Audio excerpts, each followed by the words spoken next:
सद्गुरु भगवान की जय, विश्व रूप परमात्मा की जय, सनातन धर्म की जय। मायानंदम परम सुखदम केवलम ज्ञान मूर्तिम द्वंद्वातीतं गगन सदस्यम तत्त्वमस्यादिलक्ष्यम् एकं नित्यं विमलमचलं सर्वधी साक्षीभूतं भावातीतं त्रिगुणरहितं तन्नमामि सद्गुरुवे नमः। सद्गुरु के चरणों में स्वहृदय से कोटि कोटि नमन करते हुए और वर्तमान में परम पूज्य स्वामी जी के चरणों में दंडवत प्रणाम और माता जी को भी चरणों में कोटि कोटि वंदन। उपस्थित सभी दिव्य चक्षुमान और आत्मबंधु सौभाग्य में सती सभी देवियों, सभी को स्वाहृदय से नमन। आज विषय ये है कि हम जब मंच पर 3 बार ओम का उच्चारण करते हैं तो पहली बार उच्चारण होने में हमें क्या ध्यान में रखना चाहिए? बोलिए डॉक्टर साहब। पाल जी आप बोलिए। प्रवीण आप बोलिए।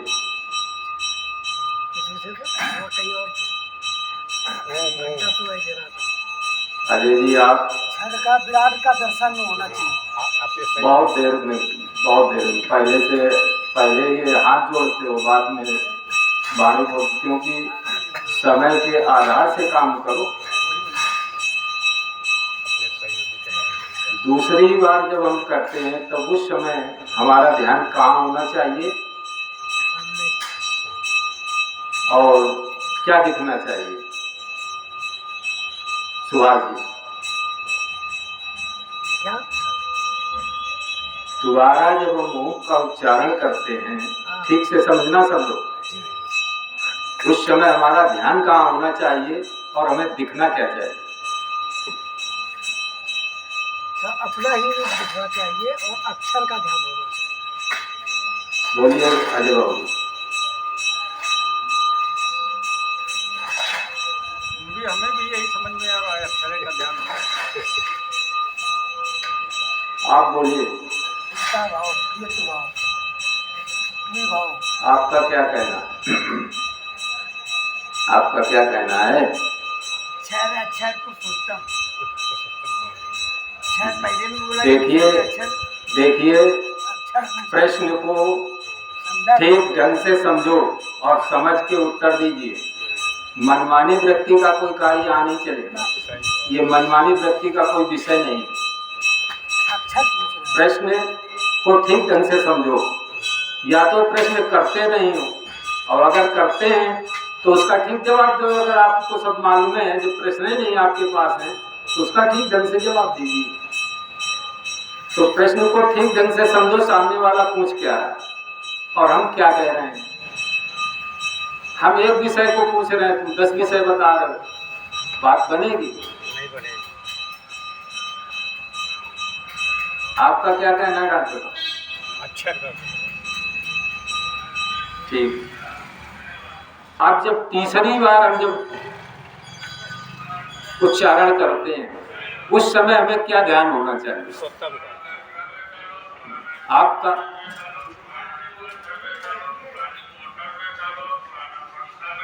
आपका प्रवीण जी।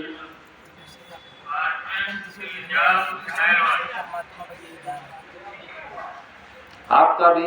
हमारा यही भाई निश्चय है, परमात्मा का ही ध्यान होना चाहिए। इसलिए प्रश्न करते हैं कि जो ये काफी समय पहले बताए जाते हैं और शुरुआत में हम ये 3 बार उच्चारण अवश्य करते हैं। तो उस समय हमारे पास जब पहला उच्चारण होता है तो हमें अपने सही दिखने वाली ये क्षर प्रकृति का ही दर्शन होना चाहिए। हमारे मस्तिष्क में, हमारी चित्त में, हमारे मन में, इंद्रियों में ये सारा उसी का दर्शन होना चाहिए। अन्य बातें नहीं होनी चाहिए, अन्य विषय नहीं उत्पन्न होना चाहिए।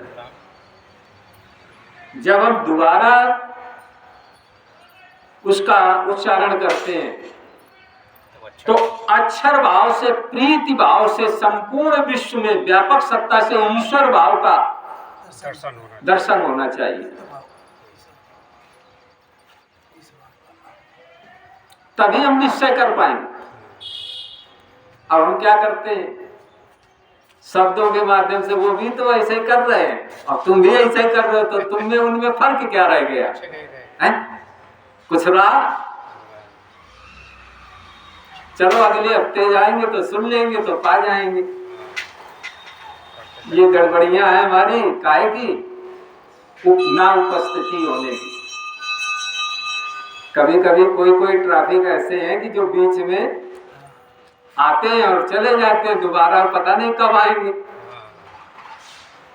तो ये उन गड़बड़ियों को भी हम सुधारें। जो 1 घंटे का समय लिया जाता है और 1 घंटे में हम अगर उस समय नहीं देते हैं तो उस दिन क्या विषय चला और किस विषय पे चर्चा हुई वो तुम्हें दोबारा प्राप्त नहीं हो सकती।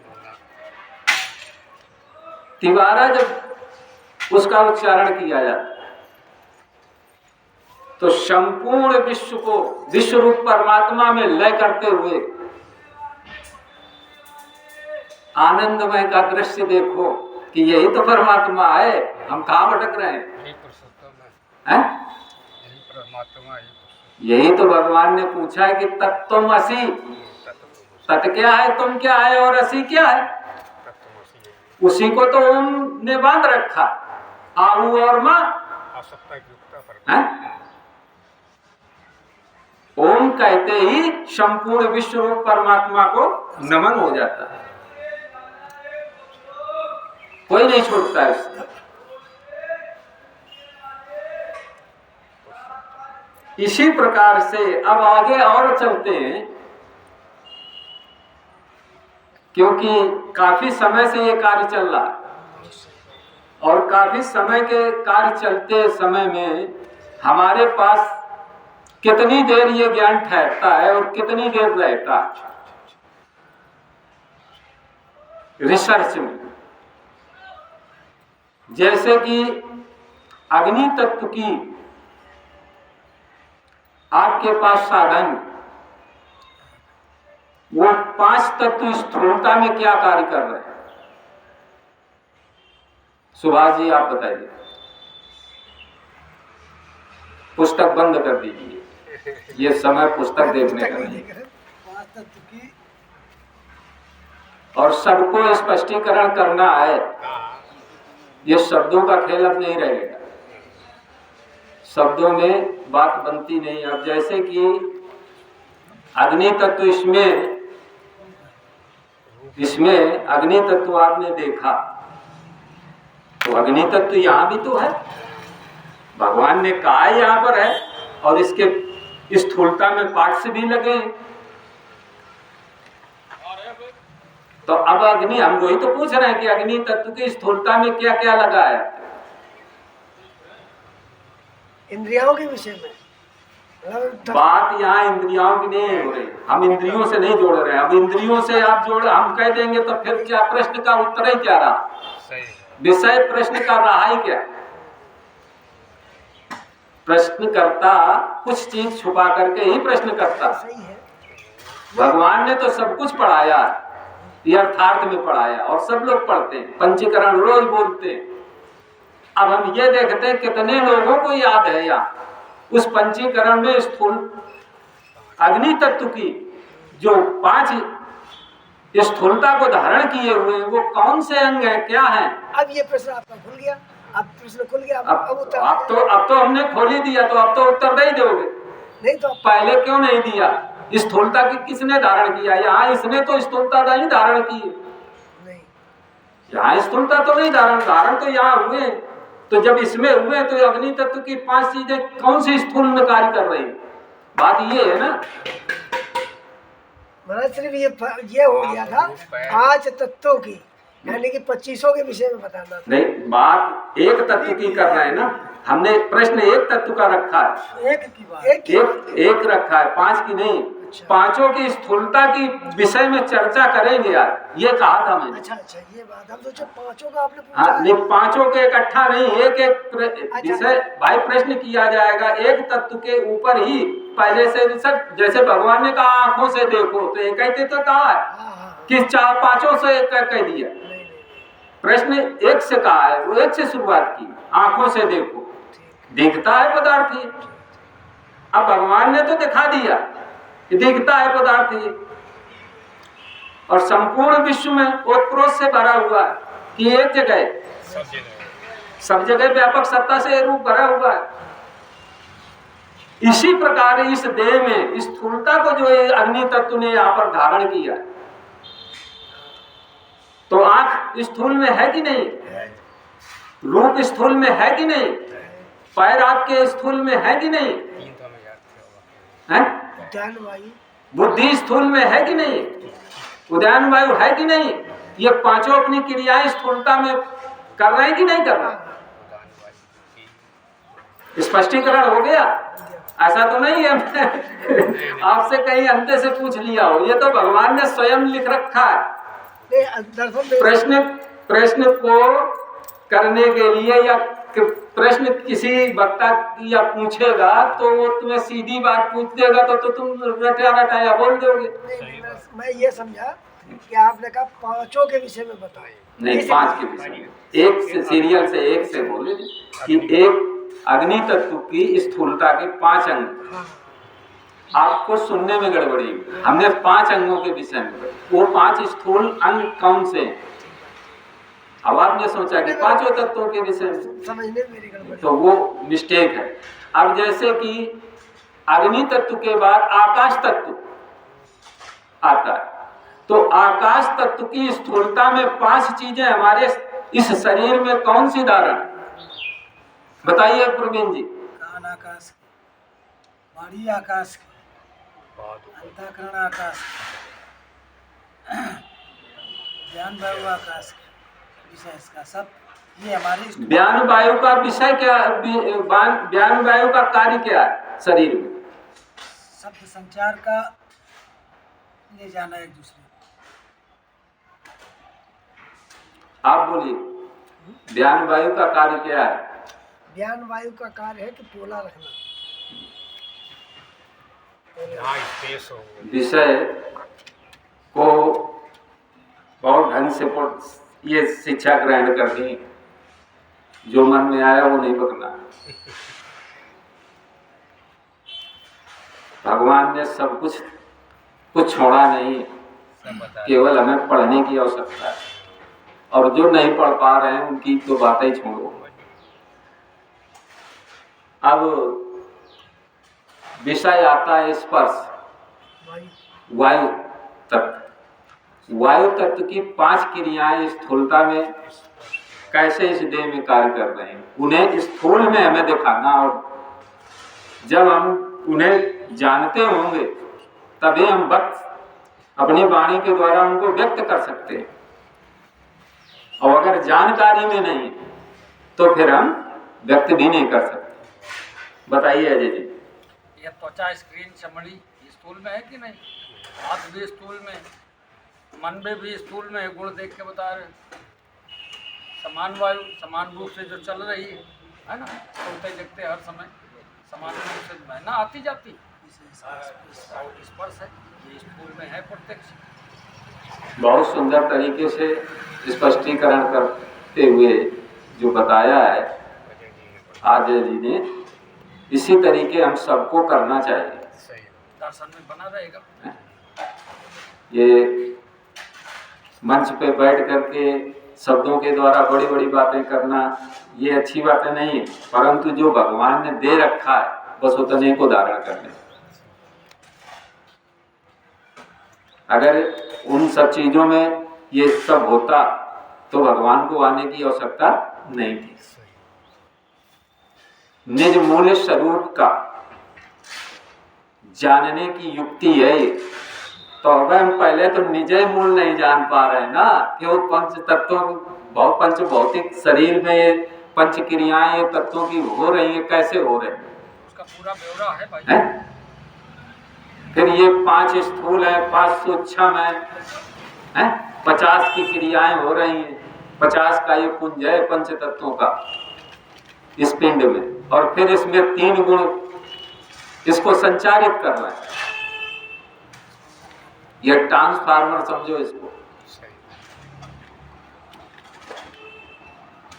और उस ट्रांसफार्मर में जैसे हर चीज लगी हुई है और हर चीज अपना अपना फंक्शन कर रही है, ऐसे ही ये 5 तत्व अपना अलग करके इस देह में फंक्शन कर रहे हैं और 3 गुण इसे क्रिया कर रहे हैं जो चला रहे हैं। जैसे कि पावर आता है ना, पावर ट्रांसफार्मर को चलाता है, ऐसे ही ये जो है ट्रांसफार्मर को चलाने वाले 3 गुण हैं। हाँ, 3 फेज से चल रहे हैं और 3 फेज से ये हमारा ट्रांसफार्मर में चलता है, ऐसा नहीं समझ लेना। उसमें भी 3 फेज निकलते हैं, 17 स्तंभ तीनों उसमें भी है और 17 स्तंभ इसमें भी है। और ये बड़े सुचारू रूप से प्रकृति के ढंग से बड़े सुंदर तरीके से ये क्रिया कर रहे हैं। हमारे भाव विचार जब बदलते हैं तो बिगड़ जाते हैं, परंतु जब ये प्रकृति के क्रियात्मक ढंग से जो क्रिया करते हैं बड़े सुंदर ढंग से कार्य करते हैं। वहां कोई हलचल नहीं, कोई विघटन नहीं, कोई द्वैत नहीं, कोई छोटा नहीं, कोई बड़ा नहीं। ये तो जब हम यहाँ मानसिकता चेंज हो जाती है, हमारी सोच चेंज हो जाती है, मन में ग्लान आ जाती है। 3 गुणों का स्थूल क्या है? पूरी बात हमें जो बताएंगे उसको भी बताएंगे। तो ये जो आपका अंदर ये संशय भ्रम उत्पन्न होता है, ये गुणों में ही होता है, इंद्रियों में नहीं होता। और ये जितनी भी विक्षण आती है, छोटा बड़ा ऊंचा नीचा, ये हमारे गुणों के अंदर भेदभाव, क्योंकि हमें ज्ञान की पहचान न होने के कारण हमारे गुणों में सुधार नहीं है, हमारे गुणों का विकास नहीं है। गांव की भाषा में समझे काला गवैला है। गांव की भाषा में क्या कहते हैं लोग? कहते हैं गवैला है। अरे कला ही कुछ जानते हैं। जो थोड़ा शिक्षित होता था वो क्या कहता था? अरे ये कुछ जानते नहीं, अरे ये सब पड़ुआ लाई ढोने वाले आदमी है। कहाँ तुम इनके बीच में फंसे हो, कहाँ इनसे बात कर रहे हैं? वो इस तरीके से कहते हैं। क्यों कहते हैं? कि जब हमारे गुणों में मलिनता आ जाती है, गुणों में विकार उत्पन्न हो जाते हैं, तब वो हमें इस तरीके से वो कहते हैं। और जब व्यक्ति सजग हो जाता है, जानकार हो जाता है और उसकी तरफ प्रेरित होने लगता है, तो उसके मन में प्रकाश की उजाला जो है हल्का हल्का से जहां दिखा, तो उसके अंदर ये दिखता है कि यार ये सब है क्या। वहां ये देखने लगता है कि ये सब हो क्या रहा। जिसको देखो वही काटने को मारने को दौड़ रहा है, जिसको देखो वही छीना झपटी के लिए दौड़ रहा है। तो कौन दौड़ रहा? मैं ही हूं। छीना झपटी मैं ही कर रहा हूं, मैं ही उसका आनंद ले रहा हूं और मैं ही लुटा रहा हूं, मैं ही उसको लुटा भी रहा हूं। जो लूटने वाला है उसको मैं ही लुटा रहा हूं और लूटने वाला मैं ही हूं। तो दोनों कौन कार्य कर रहा? मैं ही दोनों तो कार्य कर रहा हूं। भगवान कृष्ण यही तो कह रहे थे, मैं ही सब जो करता हूं मैं ही करता हूं, दूसरा कुछ नहीं करता। अब वहां पर ज्ञान और अज्ञान का विषय है ज्ञान न होने के कारण वो छीना झपटी हो रही है, और ज्ञान जब आ गया तो छीना झपटी समाप्त हो गई।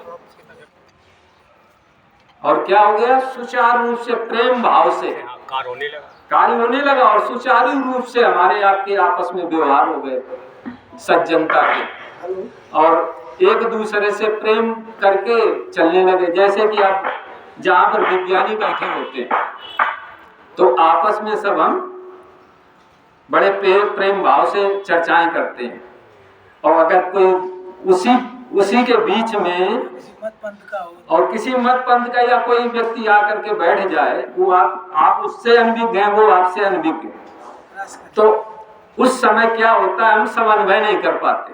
उस समय हम मन के द्वारा और बुद्धि के द्वारा उसको समन्वय नहीं कर पाते हैं, और हलचल मचने लगे, और हलचल इतनी मचने लगे कि वो ये ऐसा लगता है कि जैसे कि कोई हमसे बहुत दूर का व्यक्ति आकर के और उसमें जो है विघटन डाल दिया। हमारे कार्य में जो है पूर्णता न करने के लिए जो है उसमें विघटन फैला, डिस्टर्ब कर। उस समय ये नहीं, उस समय विषय ये है कि आप जान रहे हो, वो जानता है, विषय ये। उस समय नम्रता से उससे बात करनी चाहिए, विषय ये है। जानकारी हम जानते भैया आप अगर इसे जानना चाहते हैं तो नित्य प्रति इसमें समय दीजिए और कुछ काल करें सत्संगा, तब ये मति भंगा, तभी आपकी मति में जो ये संशय भ्रम है वो सब निवारण हो जाएंगे। एक दिन के विषय में ये आपकी मति स्वच्छ और निर्मल नहीं हो सकती, और एक दिन में अगर हो जाती तो हम लोग तो बहुत दिन से लगे, तो भगवान अभी तक नहीं हो पाई ठीक से। हमारे सुखदेव स्वामी जी जो जिनके द्वारा ये हमें प्राप्त हुआ था, हमारे बीच आज नहीं है, अवरणानंद चैतन्य कानपुर में, हमें उन्हीं के द्वारा ये प्राप्त हुआ है। आज हम बड़े सौभाग्यमान हैं, हम भी इस विषय को पाने के लिए हमको गड़ेरा जाता, गड़ेर के ले जाया जाता, घेर के। और मैं बिजनेसमैन हूँ, मेरी दुकान जो है उस समय बंद कराई जाती थी शाम के टाइम। जिस समय सत्संग का टाइम होता था उस समय सभी दिव्य चक्षुमान आकर के और मेरी दुकान में खड़े होकर के जब तक दुकान बंद नहीं हो जाती थी तब तक वो वहां से हिलते नहीं थे और साथ लेके जाते थे। और साथ वहां जा करके साथ में वहां 10-11 बजे तक बैठ करके सत्संग सुना करते थे, फिर घर आते थे। नित्य प्रत्य का ये कार्य था, ये नित्य प्रत्य का कार्य था। प्रवीण जी के पिताजी भी साथ में थे, अजय जी भी जाया करते थे। तो ये उसका प्रसाद है जो हम सब ने भरसक प्रयास किया है इसको पाने के लिए। अतिशय रगड़ करे जो कोई है प्रगति अनंत चंदन से हुई। तो किसी चीज में जितना ही रगड़ोगे उतना ही उसका आनंद प्राप्त होगा। तो हम उन्हें तो धन्य कहते हैं जिनके माध्यम से ये हमें प्राप्त हुआ। अगर वो ना होते तो हमें भगवान के विषय में भी नहीं मालूम था कि भगवान कहाँ है क्या है, क्योंकि हम जानते ही नहीं थे। और जब जानकारी हुई तो देखा क्या कि परमात्मा तो हमारे सामने खड़ा है, हम ढूंढ कहाँ रहे हैं। तो अभी अजय जी ने पूछा कि स्थूल 3 गुणों में स्थूल क्या? तो स्थूल मन है हमारा, बुद्धि स्थूल है, और सूक्ष्म अहंकार ये भी तमोगुणी है, ये स्थूल है। इनके द्वारा इस तीनों गुणों की क्रियाएं होती हैं। अंतिम उत्क्रांति। हाँ। महाराज जी,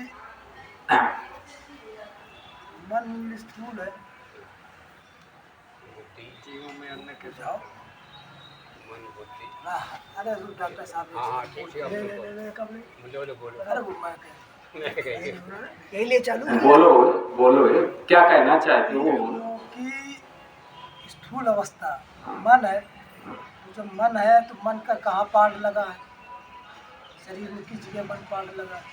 स्थूल कहते हैं कोई विषय, कोई पार्ट हो, ऐसा हमारा है, पर इसका थोड़ा निरूपण करिएगा। पर मन तो बहुत ही सूक्ष्म का विषय है, उसका कोई पार्ट तो नहीं, सर्वव्यापी में है, इंद्रियों में भी है, कान में भी है, आँख में भी है, त्वचा में भी है, सब में वो व्याप्तमान है। तो अभी हमने आपसे जब तत्वों के विषय में पूछा था, तो तत्वों में आपने मन को कहाँ देखा? बोलिए। हम आपके ही प्रश्न का उत्तर दे रहे हैं। मन को गुणों में देखा। और बुद्धि को आपने कहाँ देखा?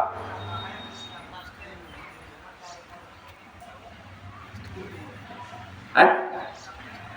प्रश्न हल हो गया, आगे चर्चा बढ़े। सब में बस उतना ही रखो, बस जब हो गया तो हो गया, क्योंकि वो तो हमने पहले ही बता दिया था जब तत्वों के विषय में जब चर्चा हो रही थी। वो तो उसी में आते थे, स्थूलता उसी में तो धारण की हो लोग, नहीं आप क्या बयां कर सकते थे उसको? तो वो पांचों में रहते हैं, पांचों में अपनी क्रिया करते हैं ना, नहीं ट्रांसफार्मर समझो, 3 फेज समझो, है? आखिर वो सूक्ष्म है, मन क्या है? और सूक्ष्म है, और तीनों जब तक नहीं होंगे तब तक ये चलेगी भी नहीं।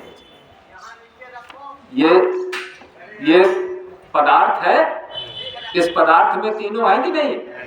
और तीनों है तभी तो इसमें परिवर्तन चल रहा है,